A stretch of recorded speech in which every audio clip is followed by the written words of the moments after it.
Hello students, welcome to the world of Mentara 1.0। जैसा कि आप सबको पता है कि इस वीडियो में हम कवर करते हैं न्यू एनसीईआरटी। चैप्टर 1 कवर कर चुके हैं, आज करने जा रहे हैं चैप्टर 2 जो है ओशंस एंड कॉन्टिनेंट्स। तो शुरू करते हैं। The ocean is everything, it covers 7/10 of the terrestrial globe. Its breath is pure and healthy. It is an immense desert where man is never lonely, for he feels life stirring all around. The ocean is the vast reservoir of nature.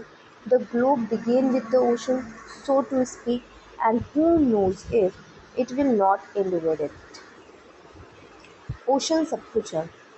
ये terrestrial globe का 7/10 cover करता है। ठीक है, 7/10 भाग जो है वो ओशन है। इसकी जो ब्रेथ है ये प्योर एंड हेल्दी है।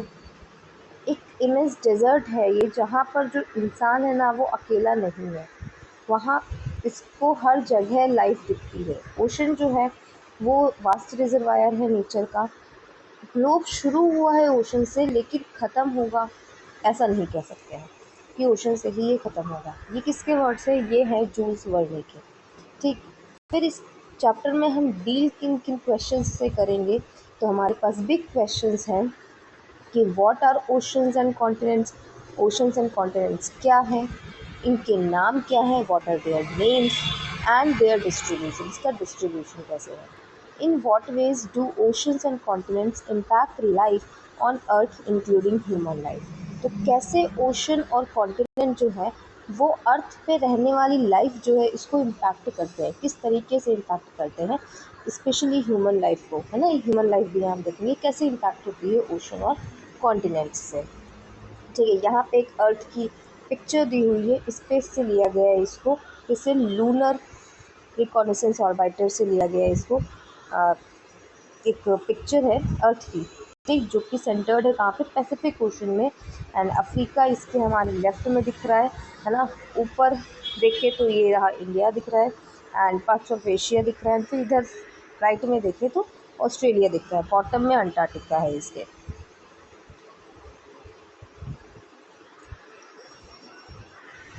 Let us return to our globe and rotate it gently, or look at the picture of the earth seen from the moon. What is the most widespread color you see? Blue, obviously, but what does it represent? You must have guessed the answer. It is water. This means that most of the Earth's surface is actually covered with water, almost 3/4 of the surface. In fact, that is why, when seen from the outer space, the Earth appears mostly blue. Indeed, early astronauts lovingly called the Earth the blue planet. चलिए globe पे वापस चलते हैं और उसे gently rotate करते हैं, है ना, उसे धीरे धीरे रोटेट करते हैं। या फिर अर्थ की पिक्चर जो यहाँ मून से ली गई है इसको देखें। ठीक है, इसमें हम देखें तो सबसे ज़्यादा कलर कौन सा दिख रहा है? ब्लू दिख रहा है ना। ये क्यों दिख रहा है? तो ये आंसर हम गेस कर सकते हैं कि पानी की वजह से दिख रहा है। मतलब क्या है कि जो most of the earth surface है, अर्थ की ज़्यादातर जो सरफेस है वो एक्चुअली किससे कवर है? वाटर से, पानी से। ऑलमोस्ट कितनी? 3/4, 75% अर्थ पर सिर्फ और सिर्फ पानी ही है। ठीक है, इसलिए जब हम आउटर स्पेस से अर्थ को देखते हैं ना तो वो हमको ब्लू दिखाई देती है, नीली कलर की दिखाई देती है। इसीलिए जो एस्ट्रोनॉट्स हैं वो अर्थ को प्यार से क्या कर देते हैं कि ये ब्लू प्लैनेट, नीला ग्रह है, क्योंकि स्पेस से देखने पर अर्थ ज़्यादातर नीली दिखती है, इस वजह से ये नीला कलर बोल देते हैं कि नीला प्लैनेट है ये। ठीक है, the largest water bodies we see on the globe are called oceans. जो water bodies, largest water bodies हमको ग्लोब पर दिखती हैं उनको हम कहते हैं oceans. But in the picture of the earth you can see at least one other colour, brown. This colour is that of land which covers a little over 1/4 of the globe. A large body of the land is called landmass, and a large continuous expanse of land is called a continent. तो इस figure में देखें 2.1 जो figure अभी हमने पढ़ा, इस figure में देखें तो नीले कलर के अलावा हमें एक कलर और दिख रहा है यहाँ पर। वो कौन सा कलर है? वो कलर है ब्राउन। ठीक, तो ये ब्राउन कलर किस चीज़ का है? ये ब्राउन कलर जो है वो लैंड का है। ठीक, और ये ग्लोब का 1/4 कवर करता है। 75% नीला कलर है, मतलब 75% जो है वो हमारे लैंड पर, वो हमारे ग्लोब पर क्या है? वाटर है ना। और जो बचा 25%, 25% वो है हमारे पास लैंड। ठीक, तो लार्ज बॉडी ऑफ लैंड, अगर लैंड की एक बड़ी सी बॉडी है उसको हम लैंड मास कह देते हैं, लेकिन लार्ज कंटिन्यूअस एक्सपेंस है लैंड का तो उसको हम कॉन्टिनेंट कहेंगे। ठीक है, वाटर बॉडी लार्जेस्ट है तो ओशंस हो गया। अगर लैंड का एक कंटिन्यूअस एक्सपेंस हमको दिख रहा है, लार्ज कंटिन्यूअस एक्सपेंस दिख रहा है, तो उसे हम कॉन्टिनेंट बोलेंगे। Both oceans and continents play a vital role in shaping the climate of the Earth. They affect all aspects of life, including all planets and animals, and therefore human lives too. We see their impact throughout our history and culture and in our daily lives. तो ये जो oceans and continents हैं ये अर्थ के climate को shape करने में role play करते हैं। ठीक है, अर्थ का क्लाइमेट कैसा होगा उसमें ये रोल प्ले करते हैं। ये लाइफ के सारे एस्पेक्ट्स को अफेक्ट करते हैं, चाहे वो प्लांट की लाइफ हो, एनिमल्स की लाइफ हो, ह्यूमन लाइफ हो, सबको ये अफेक्ट करते हैं। ठीक है, इनके इम्पैक्ट को हम पूरी हिस्ट्री एंड कल्चर में देख सकते हैं और अपने डेली लाइफ में भी इसको हम महसूस कर सकते हैं। The emblem of the Indian Navy contains the motto साम नो Varuna, pronounced Sam no Varuna, which means be auspicious to us, O Varun. This is an invocation to Varun, a Vedic deity associated with the ocean, the sky and water in general. Indian navy का emblem है, उसमें मोटो लिखा हुआ है क्या? शंभोन वरुणः, शंभो वरुणः मतलब be auspicious to us. Varun, Varun एक डीटी है, वैदिक डीटी है, भगवान है जो कि ओशन, स्काई और वाटर से रिलेटेड भगवान है ये वरुण। इनसे बोल रहे हैं कि बी ऑस्पिशियस टू अस। ठीक है, हमारे लिए ऑस्पिशियस रहिए, हमारे लिए ऑस्पिशियस हो आप, ऑस्पिशियस होना। ठीक, फिर distribution of water and land on earth देखें, क्या डिस्ट्रीब्यूशन है अर्थ पर लैंड और वाटर का। As it happens, oceans and continents are not distributed equally between northern and southern hemisphere. Northern and southern hemisphere क्या है? इक्वेटर डिवाइड करता है नदर्न और सदर्न हेमिस्फीयर को, है ना, प्रीवियस चैप्टर में पढ़ा हुआ है। तो यहाँ कह रहे हैं कि नदर्न और सदर्न हेमिस्फीयर के बीच में जो ओशन और कॉन्टिनेंट का डिस्ट्रीब्यूशन है ना वो सेम नहीं है, वो इक्वल नहीं है। Let us examine the two maps in figure 2.2. Here too the blue area consists of ocean along with their smaller extension which have various names, sea, bay, gulf, etc. Figure 2.2 में देखें तो यहाँ पे blue, यहाँ पर भी इन्होंने बताया कि जो ब्लू एरिया दिख रहा है ना ये वाटर है, ये ओशन है, और उसका स्मॉलर एक्सटेंशन मतलब इस ओशन का स्मॉलर एक्सटेंशन जिसको हम अलग अलग नाम से कहते हैं, जैसे सी हो गया, बे हो गया, गल्फ हो गया। यहाँ पे कुछ पानी हमें कुछ ब्लू कलर दिख रहा है, इस एरिया में कुछ ब्लू कलर बीच में दिख रहा है, तो ये ओशंस के एक्सटेंशन है।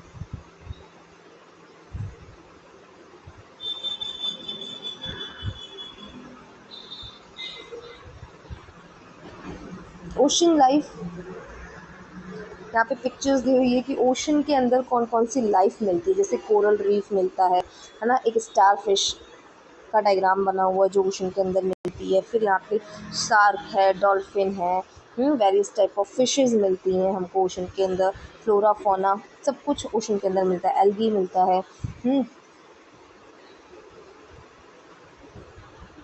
The oceans together hold most of the water available on the planet, but this seawater is salty and unfit for consumption by most land animals, including humans. On the other hand, fresh water makes up a very small proportion of the planet's water resources. It is found in glaciers, rivers, lakes, in atmosphere and also underground groundwater. जो oceans है वो planet पे जो water available है इसका most of the water oceans के पास ही है। लेकिन जो सी वाटर है वो क्या है, साल्टी है, नमकीन है। नमकीन है इसलिए कंज्यूम नहीं किया जा सकता है, इसको हम यूज़ नहीं कर सकते हैं। जो हमारे लैंड एनिमल्स हैं या ह्यूमंस हैं वो खारा पानी तो पिएंगे नहीं, है ना, तो खारा पानी यूज़फुल नहीं है। ठीक है। ऑन द अदर हैंड जो फ्रेश वाटर है, जो पीने वाला पानी है, वो बहुत ही कम प्रोपोर्शन में है। हमारे वाटर रिसोर्स, जो प्लैनेट का वाटर रिसोर्स है उसका बहुत ही कम प्रोपोर्शन है फ्रेश वाटर। और ये मिलता कहाँ है, ये मिलता है ग्लेशियर्स, रिवर्स, लेक्स, एटमॉस्फेयर में एंड ग्राउंड वाटर, अंडरग्राउंड, है ना, वहाँ पे ये फ्रेश वाटर मिलता है जो कि पूरे वाटर रिसोर्स का एक बहुत ही छोटा सा पोर्शन है।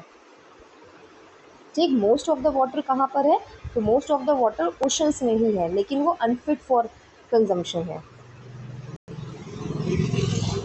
Oceans on the world map in figure 2.3 on page number 32, we can observe 5 oceans: the Pacific Ocean, the Atlantic Ocean, the Indian Ocean, the Arctic Ocean, the Southern or Antarctic Ocean. We, although we have listed 5 oceans, it is clear from the map that they are not really separate. The lines that divide them on the map are no more than convention. The natural world does not follow such boundaries. Seawater, for example, constantly flows across different oceans, sustaining a rich biodiversity of marine life. Many plant and animal species can be found across multiple oceans. तो world map में देखें हम तो हमको 5 oceans दिखेंगे। उनके नाम है Pacific, Atlantic, Indian, Arctic, southern या फिर अंटार्कटिक। सदर्न को ही अंटार्कटिक ओशन भी कहते हैं। तो ये 5 ओशंस हैं। लेकिन हम वर्ल्ड मैप में जब देखेंगे ना, मैप में देखेंगे तो ये सेपरेट नहीं है, कोई लाइन नहीं है जो डिवाइड करती है इसको, कोई बाउंड्री नहीं है जो हमारे इस ओशंस को डिवाइड करती है। जो भी बाउंड्री बनाई गई है ये इमेजिनरी है ना, ऐसे ही इस मैप पे दिखा दिया गया है, ऐसी कोई बाउंड्री एग्जिस्ट नहीं करती। जो ओशन वाटर है वो पूरा मिक्स होता रहता है। कहीं बीच में पानी, आप बीच में कैसे बाउंड्री बना सकते हो, कोई ये तो है नहीं कि आपने वहाँ पे दीवार खड़ी कर दी, तो ऐसा कुछ नहीं हो सकता है। सारे ओशंस एक दूसरे से कनेक्टेड है एंड उसमें मरीन लाइफ भी है, बहुत अच्छी मरीन लाइफ है। मरीन लाइफ, मरीन मतलब जो कि ओशन या सी से रिलेटेड है उसे हम मरीन बोलते हैं। तो मरीन लाइफ मिलती है हमें ओशन में। बहुत सारे प्लांट एंड एनिमल स्पीसीज है जो कि डिफरेंट मल्टीपल ओशंस में मिलते हैं एक ही टाइप के, क्योंकि वो इधर से उधर जा सकते हैं, कोई बाउंड्री तो है नहीं बीच में, है ना। The marine flora includes tiny plants called algae and all kinds of seaweeds, and marine fauna consists of thousands of species of colorful fish, dolphin, whales, and countless mysterious deep sea creatures. Each part of the ocean, from the sunlit surface to the dark depth, has its own diverse landforms. Marine flora की बात करें, flora मतलब plant, तो उसमें क्या है, tiny plants जैसे algae हो गया, उसके अलावा सेवरल काइंड्स ऑफ सीवीड्स मिलती हैं हमको, ऑल काइंड्स ऑफ सीवीड्स मिलती हैं। ठीक, फौना मतलब एनिमल की बात करें, एनिमल लाइफ की बात करें तो thousands of species of colourful fishes की बहुत सारी स्पीसीज, डॉल्फिन, वेल, फिर यहाँ पे मिस्टीरियस डीप सी क्रिएचर्स मिलते हैं हमको। ओशन का हर पार्ट, चाहे वो ऊपर का सरफेस हो जहाँ पे सन लाइट जाती हो या फिर डार्क डेप्थ हो, हर जगह लाइफ फॉर्म अवेलेबल है, हर जगह लाइफ फॉर्म एग्जिस्ट करती है, लाइफ मिलती है ओशन में, चाहे वो ऊपर का सरफेस हो चाहे वो नीचे गहराई में हो।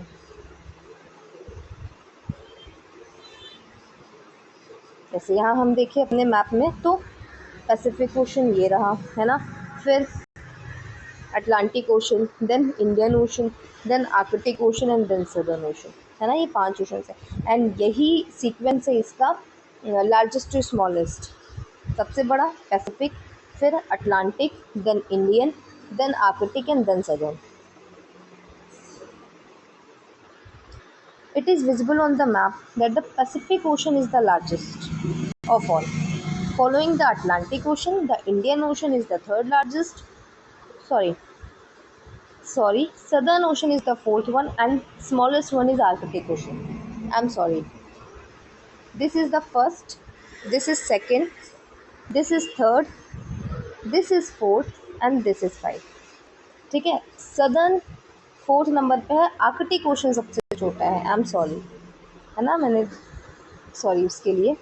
आर्कटिक ओशन सबसे छोटा है. ठीक है ना.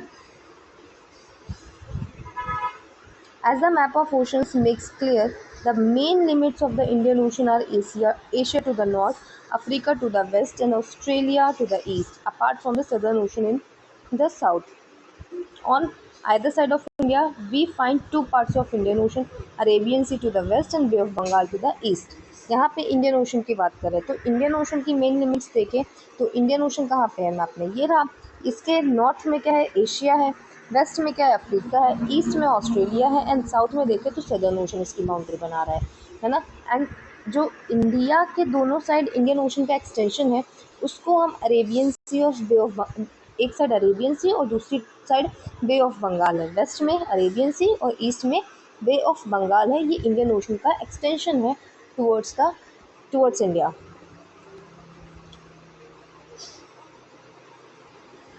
Ocean and disasters. Returning to the picture of the earth at the starting of this chapter, you may have noticed white shapes across the globe. Did you guess what they are? They are large masses of clouds. Such clouds bring rain to the continents. For instance, the monsoon rains we in India expect every summer originate in the ocean. Without such rains, our agriculture and all life will suffer.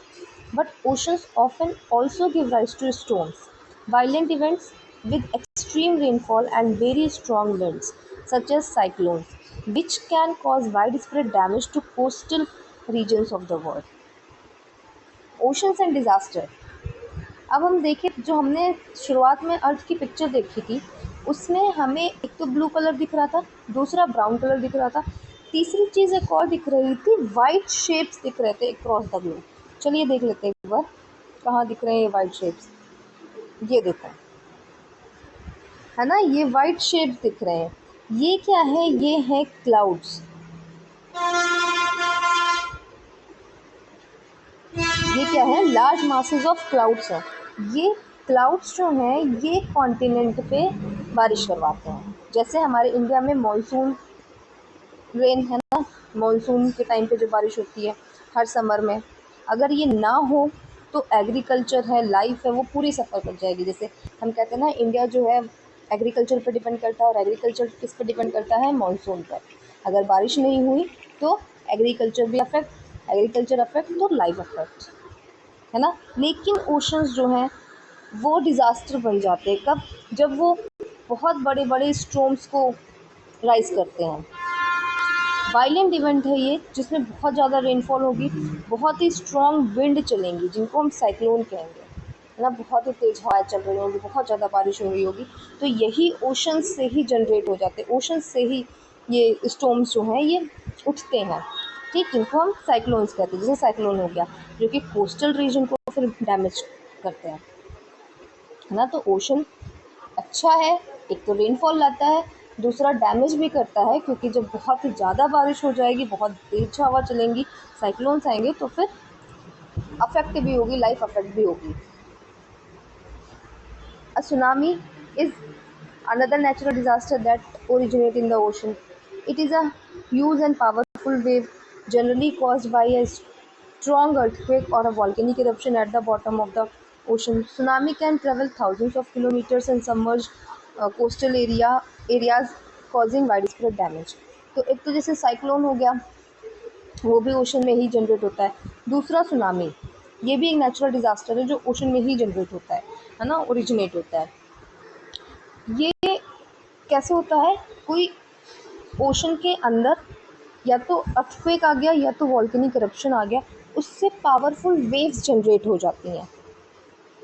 And ये powerful waves को ही हम tsunami कहते हैं.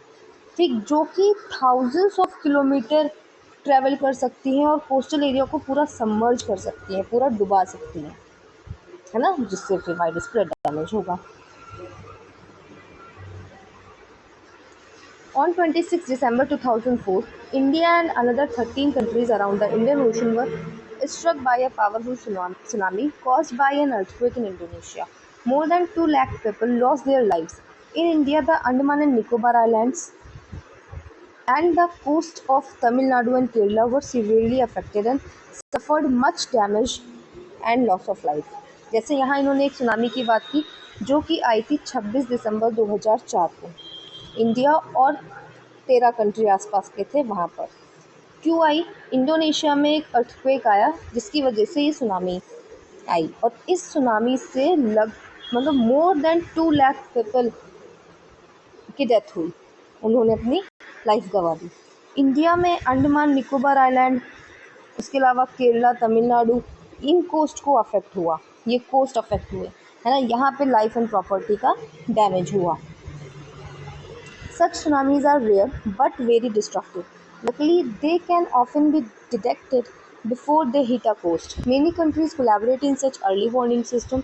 There is, in particular, an Indian Ocean tsunami warning system to which many countries, including India, contribute. This helps to take measures to protect lives and property. जो सुनामीज़ होती है ना, ये बहुत ही रेयर होती है, लेकिन जब भी आती हैं बहुत डिस्ट्रक्शन करती है। आती बहुत कम है, लेकिन जब भी आती हैं तो डिस्ट्रक्शन बहुत करती हैं, बहुत डैमेज करती हैं। लेकिन लकीली क्या है कि हम इसको डिटेक्ट कर सकते हैं, आने से पहले हम इसको डिटेक्ट कर सकते हैं कि हाँ सुनामी आने वाली है।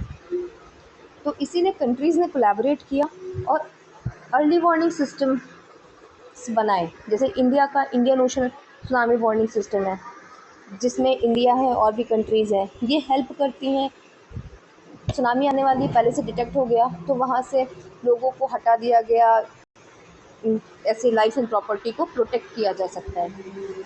वार्निंग दे दी कि हाँ सुनामी आने वाली है, कोस्टल रीजन से कोस्टल रीजन्स को खाली कर दो, वहाँ से निकल जाओ। इससे उनकी लाइफ्स तो एटलीस्ट सेव हो जाएगी, प्रॉपर्टी का जो डैमेज होगा जहाँ तक सेफ्टी मेजर्स लिए जा सकते हैं। इस तरीके से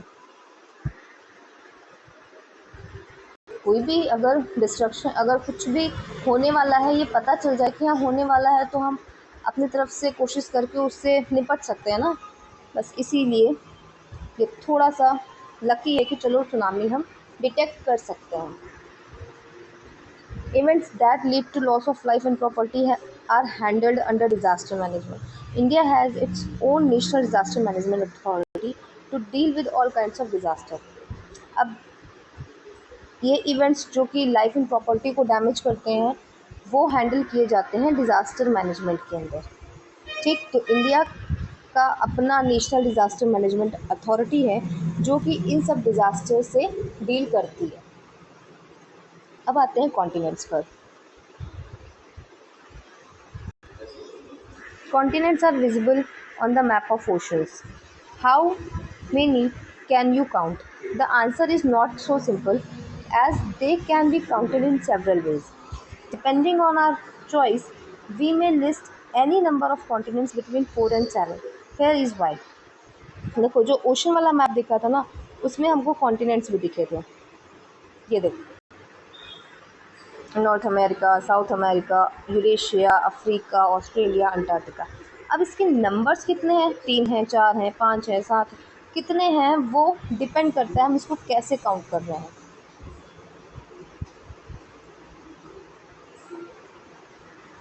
देखो, जैसे North America and South America are generally considered to be 2 continents, but if seen as a single landmass, they can be considered as one. अब जैसे North America and South America, इसको हम कहते हैं कि ये 2 अलग अलग कॉन्टिनेंट्स हैं, लेकिन अगर हम लैंडमास देखें तो लैंडमास एक सिंगल लैंडमास है, तो इसको हम 1 भी कह सकते हैं। अमेरिका, अमेरिकन कॉन्टिनेंट, है ना। Europe and Asia are generally considered as 2 continents, although the map makes it clear that they form a single landmass. For historical and cultural reasons, Europe's evolution has been very different from Asia's, which is why they can be seen as 2 continents. Geologists, however, often regard them as a single continent called Eurasia. And अभी हम Europe and Asia को देखें तो Europe and Asia दो अलग अलग continents हैं, लेकिन अगर हम मैप को देखेंगे तो मैप से क्लियर हो जाएगा कि ये एक ही सिंगल लैंड मास है ना। हिस्टोरिकल और कल्चरल रीजंस की वजह से यहाँ पे उस हिस्टोरिकल एंड कल्चरल रीजंस देखें तो उसमें यूरोप का इवोल्यूशन जो है वो एशिया के इवोल्यूशन से बहुत ही डिफरेंट तरीके से हुआ है। इसलिए हम कह देते हैं कि ये दो अलग है, लेकिन लैंड मास एक ही है, इसलिए जियोलॉजिस्ट आज भी इसको यूरेशिया ही कहते हैं। और इस मैप में भी देखो आप, तो मैप में भी यूरेशिया ही दिया हुआ है, ये देखो, है ना। ये यहाँ से अलग है, ये यूरोप है, ये एशिया है, लेकिन लैंडमास तो एक ही है, तो इसको यूरेशिया ही कह दिया। नॉर्थ अमेरिका और साउथ अमेरिका, यहाँ से देखो लैंडमास कनेक्टेड है एक दूसरे से, तो इसीलिए ये अमेरिका एक भी बोल सकते हैं इसको। Africa and Eurasia are generally regarded as two continents but sometimes as one. वैसे ही यूरेशिया और नीचे अफ्रीका है, इसको ये भी दो अलग अलग कॉन्टिनेंट्स हैं, लेकिन कभी कभी इनको भी हम एक ही कह देते हैं। तो अगर हम काउंट करें कॉन्टिनेंट्स को, तो जैसे 4 कॉन्टिनेंट्स काउंट कर रहे हैं, तो अफ्रीका यूरेशिया एक बना दिया, अमेरिका, फिर एक अंटार्कटिका नीचे बचा, और ऑस्ट्रेलिया। देखो यहाँ पे क्या किया, 4 कॉन्टिनेंट्स अगर ये काउंट कर रहे हैं तो 4 कैसे काउंट किया, एक तो ये अमेरिका, ठीक, दूसरा ये अंटार्कटिका, तीसरा ऑस्ट्रेलिया, और चौथे में इन्होंने ये पूरा ले लिया अफ्रीका यूरेशिया। इस तरीके से सिर्फ 4 कॉन्टिनेंट्स। फिर उसके बाद देखें, उसके बाद इन्होंने क्या किया, उसके बाद 5 कॉन्टिनेंट, तो 5 में क्या किया, अफ्रीका और यूरेशिया को अलग अलग कर दिया। अमेरिका, अंटार्कटिका, ऑस्ट्रेलिया वैसे ही है 3 अलग, और अफ्रीका यूरेशिया को अलग कर दिया, इसको बीच से तोड़ दिया, अफ्रीका अलग कर दिया, यूरेशिया अलग कर दिया, तो हो गए 5। फिर देखें, फिर 6 कैसे बनाया। अब यहाँ पे अफ्रीका और यूरेशिया तो अलग हो चुका था, अंटार्कटिका, ऑस्ट्रेलिया है, अमेरिका को अब इन्होंने तोड़ दिया नॉर्थ अमेरिका और साउथ अमेरिका में, ठीक, तो बन गए 6। अब 6 से 7 कैसे बने, अब इस यूरेशिया को तोड़ के यूरोप और एशिया कर दिया, इस तरीके से हो गए 7। तो in practice the last list of 7 continents is the most widely adopted and used. तो ये वाली हम लोग यूज़ करते हैं, जिसमें Africa, Europe, Asia, Antarctica, Australia, north America और साउथ अमेरिका है, ठीक है। You may have seen the 5 Olympic rings, one of the symbols of the Olympic Games. They symbolize the gathering of sport persons from all over the world. These rings were chosen to represent 5 inhabited continents: Africa, America, Asia, Australia and Europe. तो देखो ये symbol देखा होगा, Olympic games का symbol है, ये symbolize करता है कि जो भी इनहैबिटेड कॉन्टिनेंट्स है, इनहैबिटेड मतलब जहाँ पे लोग रहते हैं, उन 5 कॉन्टिनेंट्स से आए हुए सारे लोगों को सिंबलाइज करता है। और वो 5 कॉन्टिनेंट्स कौन कौन से, Africa, America, Asia, Australia, Europe. तो देखें इसमें कौन सा नहीं है, तो हम अगर थोड़ा ध्यान से देखें तो एक तो अमेरिका, अमेरिका में नॉर्थ अमेरिका और साउथ अमेरिका इन्होंने एक कर दिया है ना। उसके अलावा कौन सा कॉन्टिनेंट मिसिंग है, तो मिसिंग है हमारे पास अंटार्कटिका, क्योंकि ये अनइनहैबिटेड है।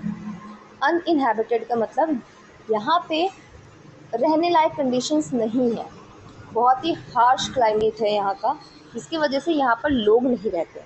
और ये जो ओलंपिक गेम का सिंबल है, ये सिर्फ इनहैबिटेड कॉन्टिनेंट्स से आए हुए लोगों को रिप्रेजेंट करती है, ठीक, ये रिंग्स ये दिखाता है, ठीक है। Now let us look at the diagram on map on page number 36, which is based on the list of 7 continents. It does not show their actual shapes but their relative size. यहाँ पे अब अगले page पे जो diagram है वो 7 continents को दिखा रहा है, लेकिन बस साइज़ के हिसाब से, एक्चुअल शेप नहीं है उसका। इससे हम देखेंगे कि कौन सा जो कॉन्टिनेंट है वो सबसे बड़ा है, उससे छोटा क्या है, इसका सीरियल हम एज साइज वाइज कैसे इसको हम लिख सकते हैं वो देखेंगे। तो देखें सबसे बड़ा क्या है, तो सबसे बड़ा एशिया, ठीक है। उसके बाद सेकंड नंबर पे आता है यूरोप, इसको काउंट करिएगा, है ना, देखने से पता चल रहा है। थर्ड नंबर पे आएगा नॉर्थ अमेरिका, फोर्थ नंबर पे आएगा साउथ अमेरिका। अब 5 नंबर पे देखिए क्या आएगा, तो यूरोप में कितने स्क्वायर हैं हमारे पास, 11, और अंटार्कटिका में 30। तो यूरोप और अंटार्कटिका में से बड़ा क्या हो गया, Antarctica.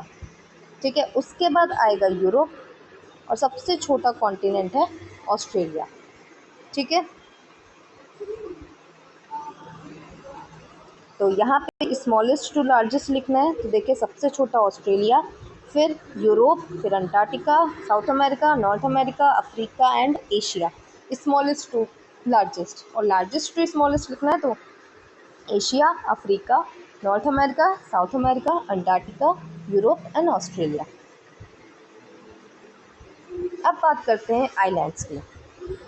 If you have carefully observe the 2 maps earlier in this chapter, you may have noticed that the continents do not include all landmass. Some smaller pieces of land are left out. Surrounded by water on all sides, they are called islands. Continents are also surrounded by water, but because they are so large, they are not considered islands. अगर हम देखें maps, जो हमने map देखे थे 2.2 और 2.3 में, उसमें हमने सारे लैंडमार्क्स को कवर नहीं किया था कॉन्टिनेंट के अंदर। जैसे हम देखें 2.2,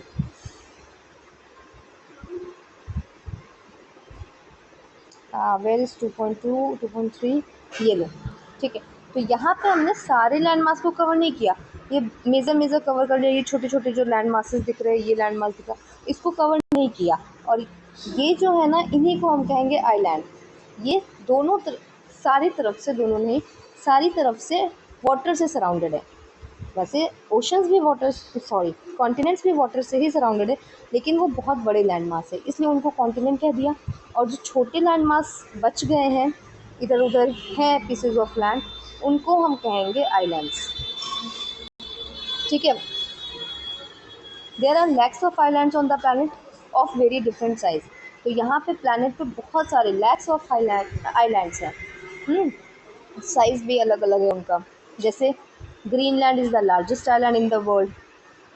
You would have to add the area of 10 largest states of India to reach its size. तो लार्जेस्ट आइलैंड वर्ल्ड का क्या है, ग्रीनलैंड, जो कि इंडिया के 10 बड़े स्टेट्स के एरिया के बराबर है। India has more than 1300 small islands. Those include 2 major groups, Andaman and Nicobar Island in the Bay of Bengal and Lakshadweep in the Arabian Sea.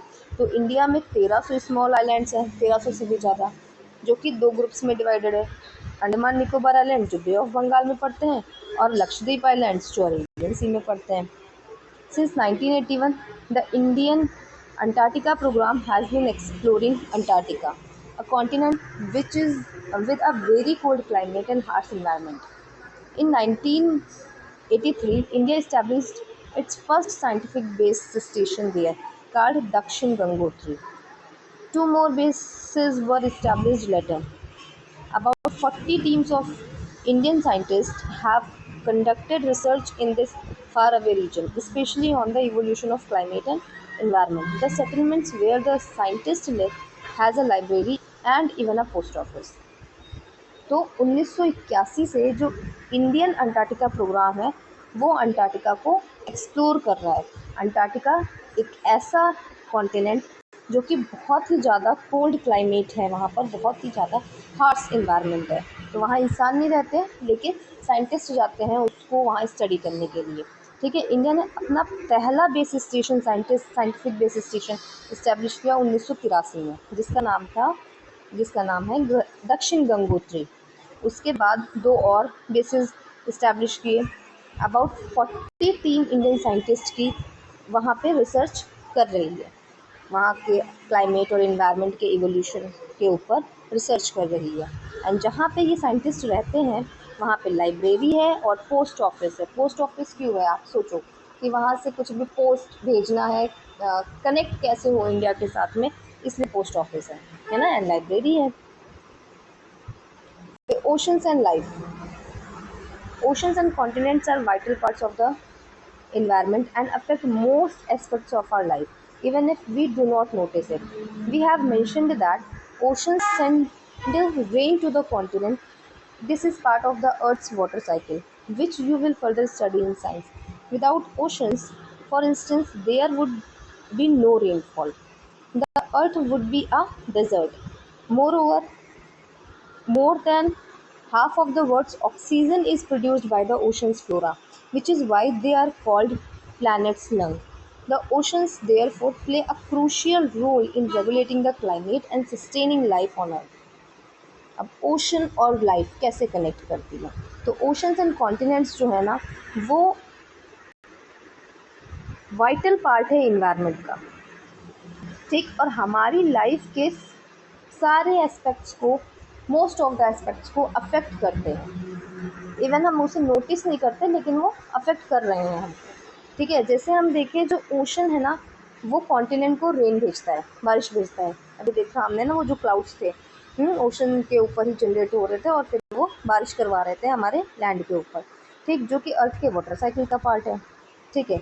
बिना ओशन के रेनफॉल ही नहीं होगी। अगर ओशंस नहीं होंगे तो रेनफॉल होगी ही नहीं, और अर्थ क्या बन जाएगा, एक डेजर्ट बन जाएगा, एक रेगिस्तान बन जाएगा, ठीक।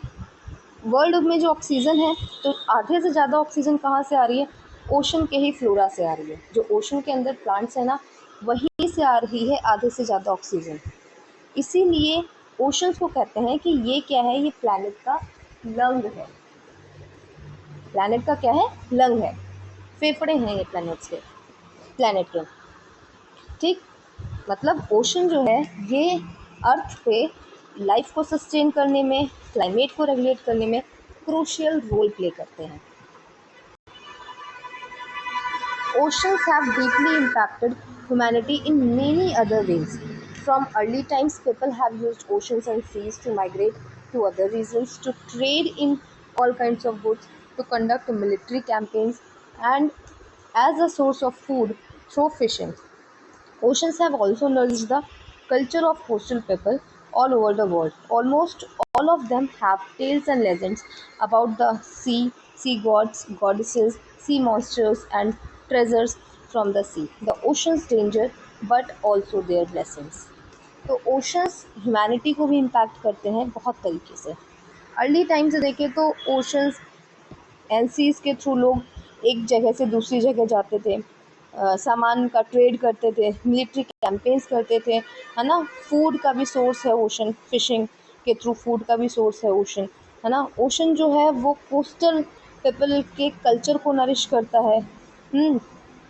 ऑलमोस्ट हर जगह ओशन से रिलेटेड, सी गॉड से रिलेटेड, सी गॉडेस, मॉन्स्टर्स, इनसे रिलेटेड टेल्स, कहानियाँ हैं, लेजेंड्स हैं, है ना। तो ओशन का डेंजर भी है, लेकिन ओशन हमारे लिए ब्लेसिंग्स भी है।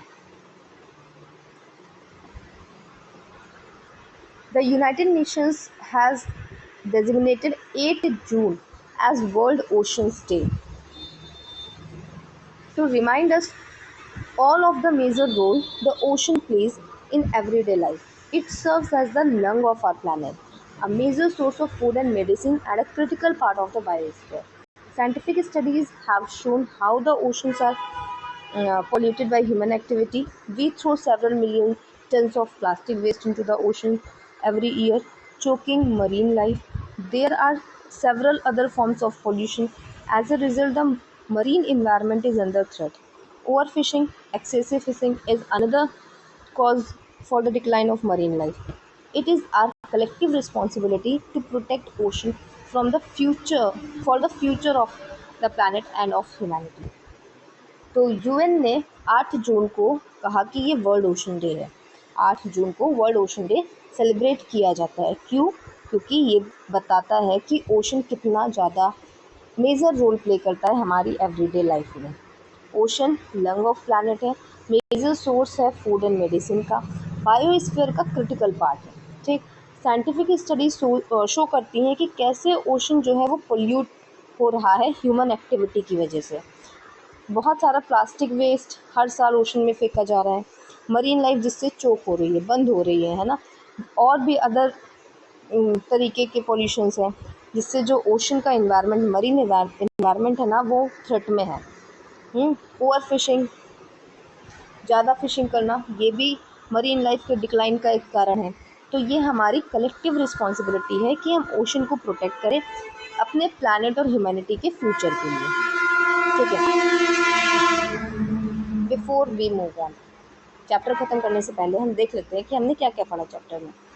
The earth surface has vast weather body called ocean, large land masses called continent. Ocean are interconnected. Continents may be counted in various ways. The most common count is 7. तो अर्थ के surface पे जो vast water body है इसको ocean कहते हैं, and जो large land mass है इसे कॉन्टिनेंट कहते हैं। ओशंस जो हैं वो इंटरकनेक्टेड हैं।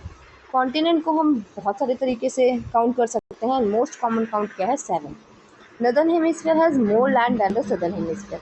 अभी तक ये समझ में आ चुका होगा, हम देख चुके हैं कि जो नदर्न हेमिस्फीयर है ना वहाँ पे लैंड ज़्यादा है सदर्न हेमिस्फीयर से।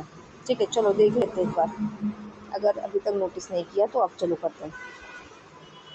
ये रहा हमारे पास, ये जो डॉट लाइन दिख रही है ये क्या है, ये है इक्वेटर, है ना। एंड इक्वेटर के ऊपर नदर्न हेमिस्फीयर और उसके नीचे सदर्न हेमिस्फीयर। तो देखें लैंड पार्ट कहाँ ज़्यादा है, लैंड पार्ट नदर्न हेमिस्फीयर में ज़्यादा है। वही चीज़ें यहाँ पे इन्होंने एक लाइन में लिखी है। Oceans support all kinds of marine life and play a critical role in the world climate. They are now seriously affected by human activity and need our collective protection. तो ओशन मरीन लाइफ को all kind of marine life को support करता है and world climate में critical role play करता है, लेकिन आज ह्यूमन एक्टिविटी की वजह से बहुत ज़्यादा अफेक्ट हो रहा है। तो ये हमारी रिस्पॉन्सिबिलिटी है कि हम इसका कलेक्टिव प्रोटेक्शन करें। ठीक है, तो that's all about the chapter. I think समझ में आया होगा। अगर अच्छा लगा है तो प्लीज़ कमेंट करिए कैसा लग रहा है आपको ये वीडियो, ये डिस्कशन, है ना। And thank you so much.